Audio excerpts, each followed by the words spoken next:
السلام عليكم أرضي سودوادا ومع محمود درسيجان ودرسيجين سدحاد waxa uu ka yimid yahay casharadii luqadda Ingiriiska casharadii taxanaha ee luqadda Ingiriiska aynu ku soo basgareyn jirnay platformyada uu leeyahay Cilmi Academy maanta waxaanu baranaynaa sideedaas eray ee meesha noogu muuqda in fact waa sideed verbs ama sideed ficil aadna loo isticmaalo muhiim ay tahay inuu ardayga fahmo mar badanna uu meel walba iyada lagu isticmaalayo arki doono midka koowaad waa play waa ciyaar I am playing football banooni baan ciyaaraya go play outside kac banaanka ku soo ciyaar can you play PlayStation ma ciyaari kartaa PlayStation ka ama ciyaaraha TV laga ciyaaro marka play waa ciyaar read waa akhrin I can't read ma akhrin karo can you read this book buugan maad akhrin kartaa read for me this paper waraaqdan iyo akhri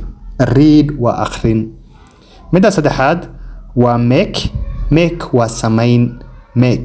samayn okay I am making lunch for the kids caruurta ayaan qado u sameynaya or I am making my bed sariirteeda ayaan hagaagsanaya make waa samayn qof markii waxa uu sameynayo markii past tense ay tahay ama wax laga soo tagay waa made that's why aad u arkaysid inta badan alaaba waxa ku qoran made in China waxa lagu soo sameeyay China meesha kayde waxay soo bedelaysaa d marka waxay noqonaysaa made in China ayaa lagu soo sameeyay because hadii make in China hadii la ilaha yani naxwo ahaan kisto waa laga wanaagsanaan la waa qalad bay ahaan lahayd marka make waa samayn past tense gadan waxay noqonaysaa made sameeyay I can make this tani waan samayn karaa ama waxa kani waan samayn karaa mid afraad waa teach waa barid aniga waxaan sameynayo luqadda Ingiriiska in aydan bara teach I am teaching the English language waxaan barayaa luqadda Ingiriiska can you teach me the Somali language ma bari kartaa luqadda Soomaaliga teach waa barid macallin hadii uu yahay oo bare er ba gadaal ka saaraysa marka waxay noqonaysaa teacher waa bare marka teach waa barid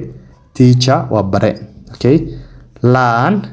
waa baro yani midna waa adiga wax baraysid midna adiga wax baranaysid learning waa wax barasho qofka markii wuxuu baranayo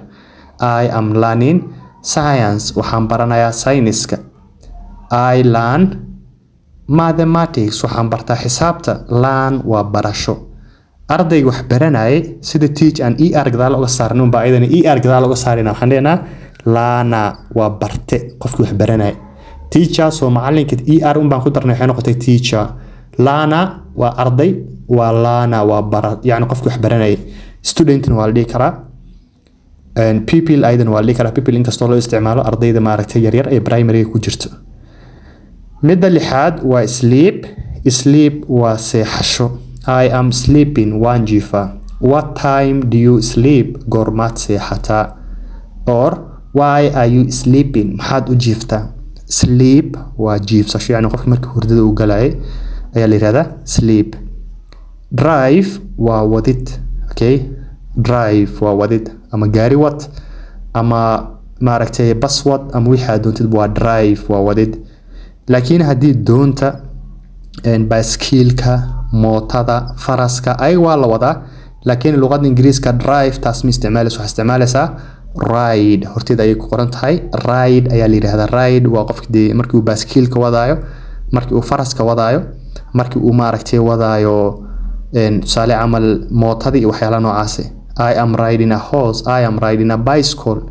laakiin gaari markay tahay waxa dhaysaa I am driving a car gaari ayaan wadaa okay wade markay dhayso darawalkii ahaa r baad ku daraysaa waxay noqonaysaa driver wade yani darawal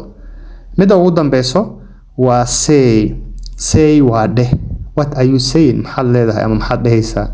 can you say this tani maad dhihi kartaa ama ilmahaada ayaad cananaysaa waxaad leedahay wir mar damataa dheh say that again I dare you to say that again say waa dhihid qofkii wixii uu dhahayay I am saying waxaan dhahayaa casharkan inta ayuu ku egyahay aad baa u mahadsantihiin thank you so much and God bless you have a good day